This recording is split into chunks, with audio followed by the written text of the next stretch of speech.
Mislim, da je ključna stvar. Ključna stvar je radovednost in odprtost do novih stvari. Tako da jaz denimo sem obiskal nekajkrat demonstracije naših delavcev tukaj v Ljubljani. Tako da sem videl, kakšno vzdušje, tudi recimo na psihološki ravni, kako stvar deluje. V osnovi pa velja, veste, da kaj je družba, kaj se v družbi dogaja. Tukaj zadostuje to, da ste radovedni, da vas zanima, kaj se dogaja, da iščete neke zgodovinske zakonitosti. Tako da važno je pogled v preteklost, važna je stalna odprtost in tudi, jaz bi rekel, nek optimizem.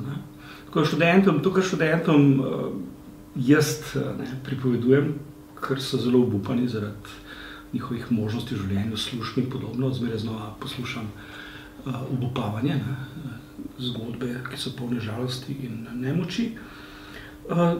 In svetujem, da ne bodo odprti, da ne se spopadajo z življenjem, da ne imajo več odprtih možnosti, da ne imajo široko izobrazbo.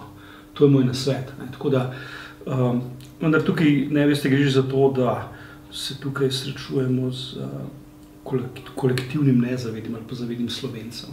To je neka zaprtost, panika, strah, želja po absolutni varnosti.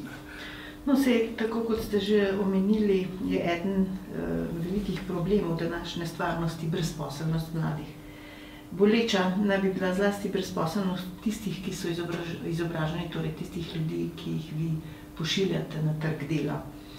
Vzročno-posledično razmerje takega stanja je seveda dokaj zapleteno, vendar pa se slišijo ocene, da univerza kot taka ne pošilja na trg dela dovolj usposobljenih ljudi. Tisti, ki so sposobni, pa tako in tako odidejo nekam drugam. Ste se kdaj vprašali, kakšna je tudi vloga vas, profesorjev, pri tem? Mislim, da smo profesorji rezultat razvoja univerze na Slovenskem, če govorimo o slovenskih profesorjih.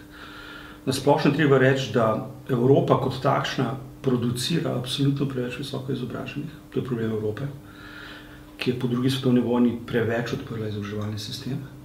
V Sloveniji je ta problem eksponenten oziroma absolutno skrajen, ker imamo najbolj odprt visokošolski izobraževalni sistem na svetu, ki absolutno ni usklajen, outputi tega sistema niso usklajeni s potrebami gospodarstva. Poleg tega je treba seveda reči tukaj še to, da je nasplošno, veste, slovensko gospodarstvo nemoderno, da je razvojno blokirano. To pomeni, da če bi mi želeli producirati primerne kadre, bi se morali najprej vprašati, kako bomo modernizirali naše gospodarstvo. Tako ne to bi moralo priti do radikalne preobrazbe univerze. Na slovenske to pomeni, da bi treba radikalno spremeniti razmerje med družboslovjem, humanistiko in naravoslovjem, ki je zdaj v Sloveniji popolnoma deformirano. Mi proizvajamo ogromno, recimo, učiteljev, mi proizvajamo ogromno sociologov, filozofov, ki so absolutno nezaposljivi. Tako da tukaj je ta problem, da se jaz to tako vidim, da so imeli ljudje, ki izhajajo recimo z fakultete za družbene vede, preveč moči, ko so oblikovali šolsko politiko, oziroma lobiji, ki izhajajo z posameznih fakultet, imajo preveč moči, zato deformirajo razmerje med humanistiko, družboslovjem in naravoslovjem. Tako da ta tako imenovana inflacija izobrazbenih dokazil, ki je sicer lastna Evropi, je v Sloveniji šla v skrajne ekstreme. Tako da mislim, naše izobraževalne sisteme do kraja odtrgane od realnosti.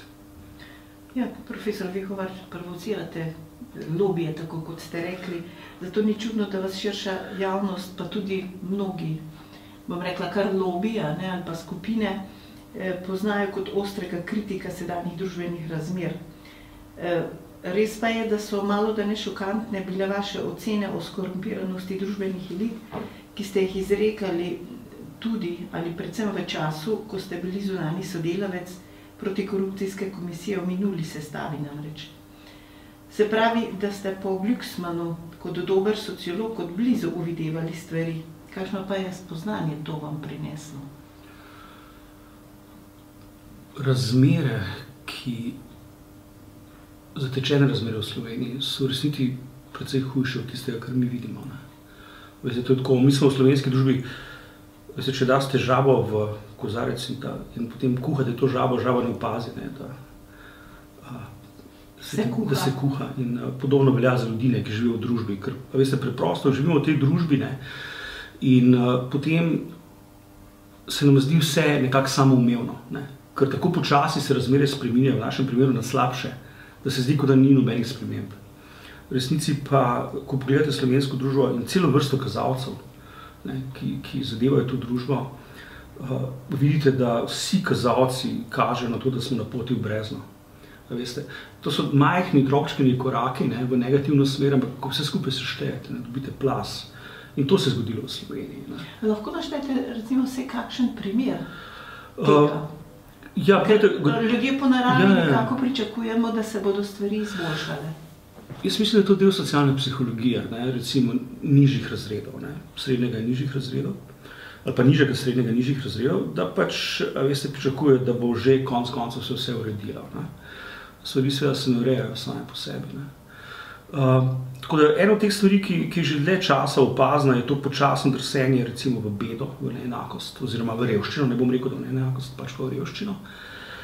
Naš Ginijev koeficient je najnižji na svetu, ne. To pomeni, da smo vsi zmeraj bolj revni, zmeraj višji delež ljudi je, ki smo enaki v revščini, samo en korak od revščine, samo en kredit od revščine, recimo. Ne. Tako da, veste, vsi smo samo par 100 evrov, tistih 1000 evrov približno povprečne plače. Ne. To je eden takšnih kazalcev. Drugi kazalec je recimo postopen razkroj konkurenčnosti oziroma padec konkurenčnosti slovenskega gospodarstva, ki je katastrofalen. Zanimivo je, da o tem nihče ne govori, ne. Še najmanj pa vlada. Ne. To so vsaj dva kazalca, ki kažejo na to, da se nekaj hudega dogaja. Ne. Potem recimo spet bolj socialni ali pa sociološki kazalci ali pa socialno-psihološki je stopnja socialnega kapitala, ta je izjemno nizka v Sloveniji. Ne. To pomeni, da ljudje ne zaupamo več drug drugemu. Ta nizka stopnja socialnega kapitala se je pojavila takrat, veste, ko odpove država, ko imate opravka z razkrojem države. In jaz sem absolutno prepričan, da imamo v Sloveniji opravka tudi z razkrojem državnega aparata oziroma z razkrojem sposobnosti za usmerjanje te družbe, ne, kar je spet razvidno tudi posledično iz zelo nizke ravni konkurenčnosti. Ne. To so recimo 3 dejavniki, ne, ki jih lahko zdaj omenim, ne, ki so med seboj tudi tesno povezani. Ne. Ampak gotovo, veste, pa vsi kažejo na to, da preprosto ne, počasi padamo v brezno, počasi se ta žaba kuha. Ne.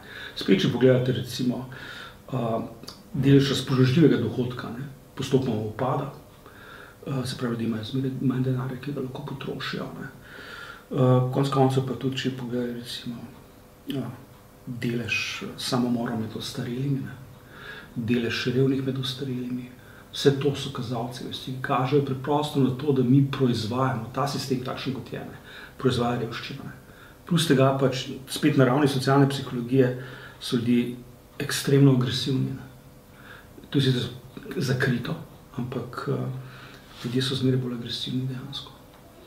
Glede, ko smo za trombo pred nedavnim govorili z enim od slovenskih ekonomistov, nas je presenetilo njegovo mnenje, da so za pojasnjevanje vzrokov in posledic finančno-ekonomske krize, ki se nikakor ne moremo rešiti, bolj poklicani sociologi in drugi humanisti kot pa ekonomisti. Sociolog ste, zato vas sprašujem, kje je bil in kje je torej danes glas sociologije, ki ne bi pojasnjeval te razmere. Jaz osebno mislim, da je ekonomija na bistveno boljši poti kot sociologija. V ekonomiji se že iščejo novi koncepti, ne. Se kritično razmišlja glede na delovanje ekonomskih znanosti v zadnjih recimo 20 do 30 letih. Za sociologijo pa moram reči, ne, da je sociologija na globalni ravni v krizi. Že dolgo ni bilo kakšne dobre sociološke knjige, ne, ki bi dobila, recimo, ki je postala na nek način statusna, ne, ali pa mus za branje. Tako da jaz mislim, da je sociologija tudi v strašni stiski in sociologija mora poiskati novo paradigmo. Ta paradigma, ki je upravljala do zdaj, ki je pod narekovaji levičarska, se pravi, ta humanistika in to družboslovje, ki je izrazito nazorsko usmerjeno v vrednoto družbene enakosti, ne, ta predpostavka je v osnovi zgrešena.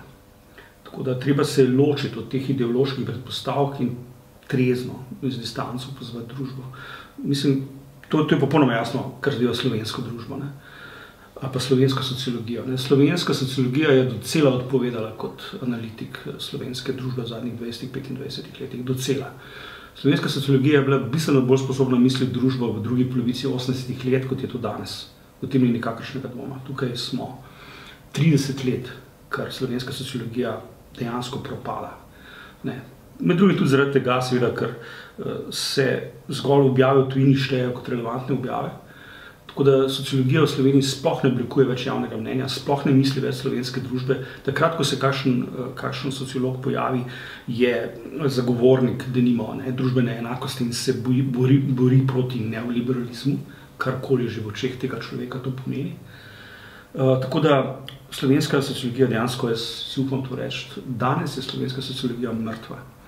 Je moralno je izprijena, prodala se je politiki, prodala se je ideologiji in preprosto bi se morala preoblikovati in postaviti na novo. Mislim pa, da kolikor jaz poznam svoje kolege, ti tega preprosto niso sposobni. Koliko pa odločevalske elite, torej politika, posluša opozorila, nasvete, analize stroke, vas vabi na razgovore, upošteva vaše mnenje? Mislim, ne mislim samo sociologov, ampak strokovnjakov kot takih. Ja. Politika uporablja strokovnjake takrat, ki jih dejansko lahko uporabijo v svojo korist. Se pravi, leve politične stranke, ponarekovaje leve, stranke levega spektra, bodo vabile in dobro plačevale sociologe, za katere je jasno, da so lojalni strankam levega spektra. Isto velja za desne stranke. Tako da preprosto, tisto, kar je v Sloveniji izginilo, so avtonomni intelektualci in znanstveniki. Imate zelo, zelo malo ljudi, ki bi jih lahko označili kot avtonomne ekonomiste. Večina se jih je prodala politiki. Podobno recimo za gradbenike, ti so povezani z pač tem našim avtocestnim lobijem. Zagotovo velja podobno za filozofe in absolutno za sociologe. To so vse prodane duše. Tako da dejansko mislim v sociologiji, če danes pogledam malce širše, v sociologiji ni niti enega, ki bi bil sposoben misliti to družbo, ne da bi se prodal ali pa ne da bi bil nazorsko oslepljen, slep. Tako da, veste, jaz mislim, da politika niti nima interesa vedeti resnice. Tako da, mislim, mi, ki razmišljamo, tista peščica, ki nas je ostala, ki razmišljamo avtonomno, mi že lahko, veste, se pojavljamo v javnosti tu in da kaj napišemo in rečemo, ampak naša stališča niso upoštevana, naše analize niso upoštevane, to sem prepričan. Če bi se upoštevale, potem bi bilo to razvidno iz ukrepov na ravni politike. Pa kvečem se dogajajo stvari v obratno smer, kot ti so to pravo. Kot strokovnjak ste vi menda sodelovali pri pisanju programa stranke Nove Slovenije. Ocena poznavalcev je, da je program sicer dobro napisan, a je popolnoma neoliberalno naravnan in zgrešen za današnji čas.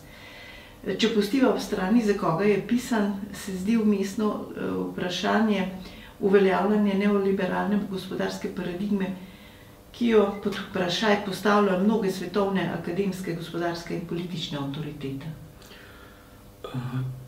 Programa nisem pisal, sem pa podprl stranko. Nisem član stranke, sem jo podprl. V predvolilnem obdobju to zaradi tega, ker menim, da je edina stranka, ki ima neko zgodovinsko kontinuiteto. Mislim, da je ta pol politike, ki ga v Evropi imenujemo krščanska demokracija, edin pol politike, ki ima v Sloveniji nek potencial, da bi dejansko lahko zrasel in se razvijal. Na levi tega ne vidim. Naša levica je naša kvazi levica, je tisto, kar je zraslo iz Zveze socialistične mladine Slovenije in Zveze komunistov. In ti ljudje preprosto niso levičari, to so zgolj osebe, ki želijo ohraniti svoj pristop do virov, do denarja in moči.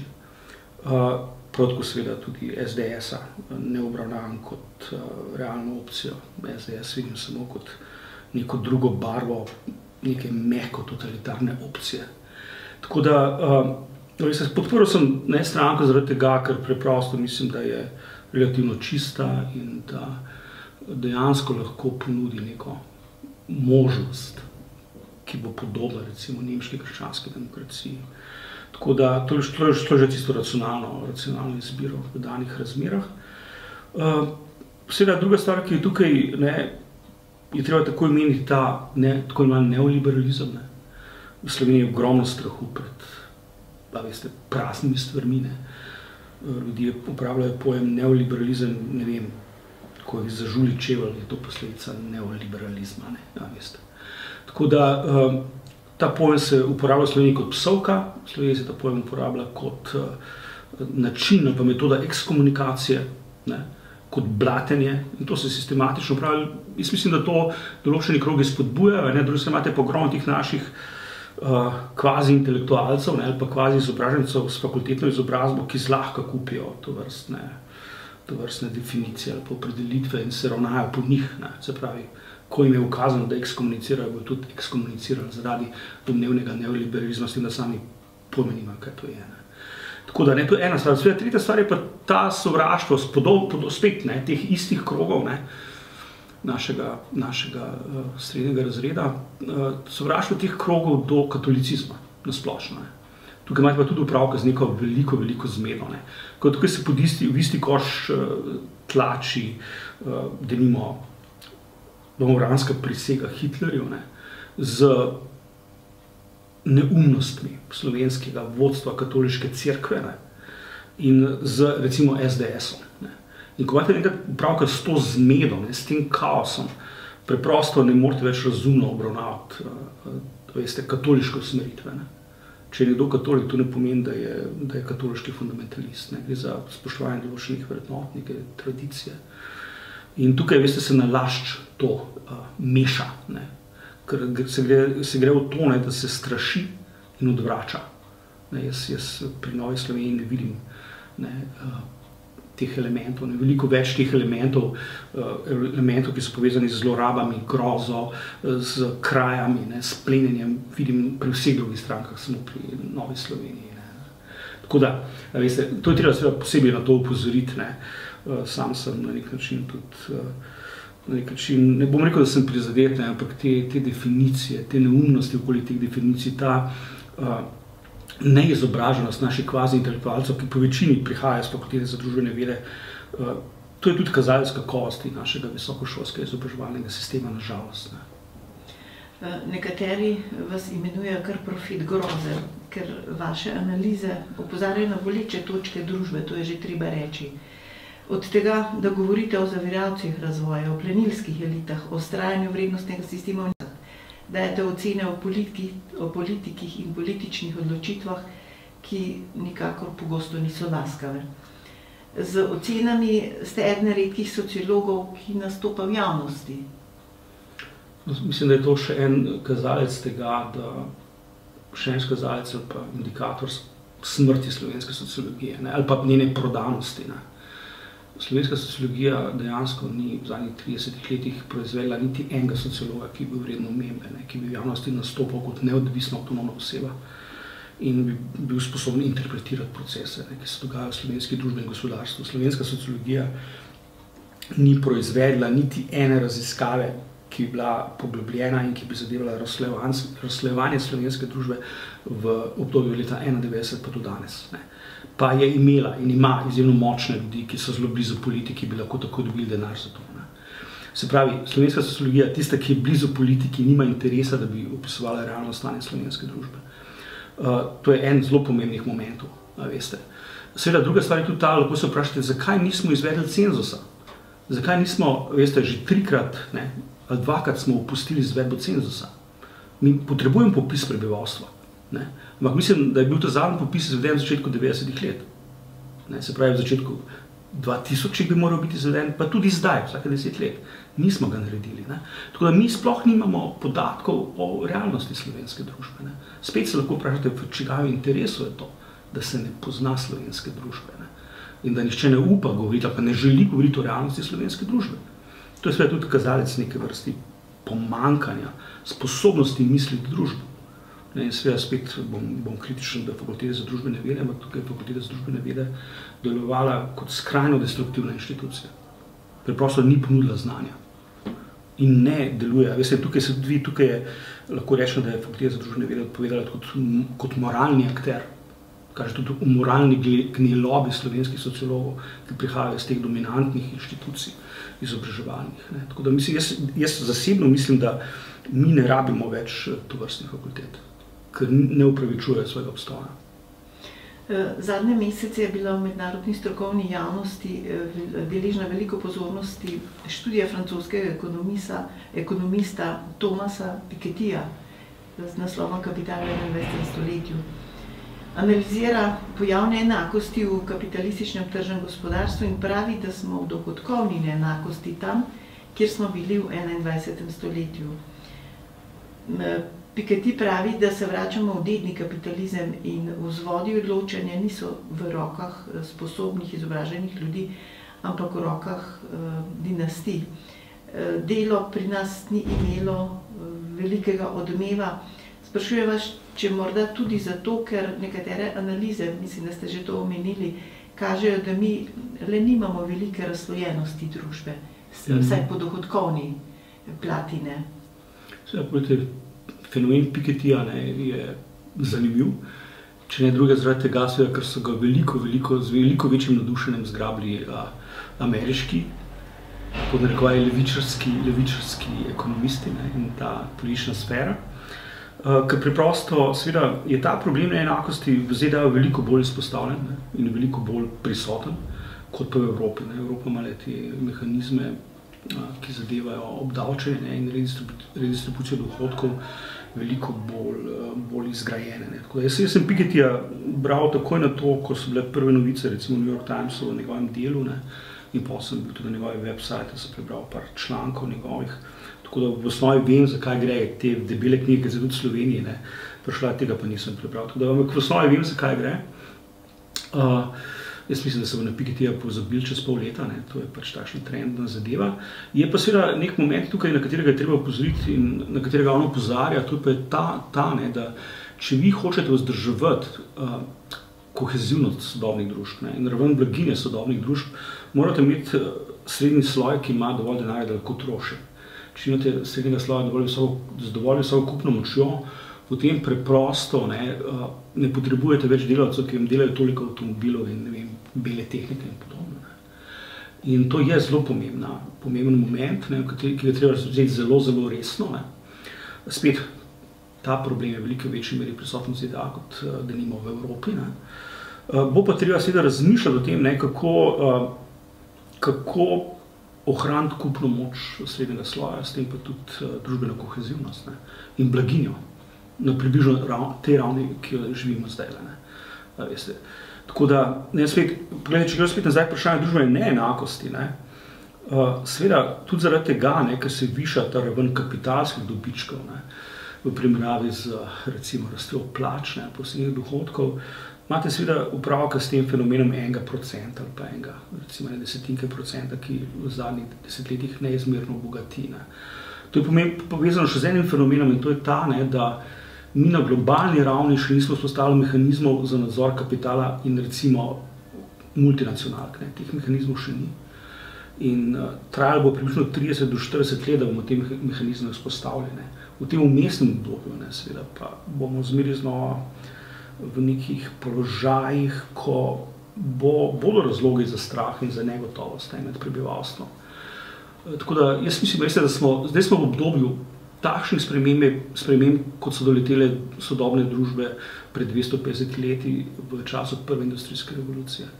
In to je to je prelomno obdobje, ekstremno prelomno obdobje, zato ga je treba dobro poznati.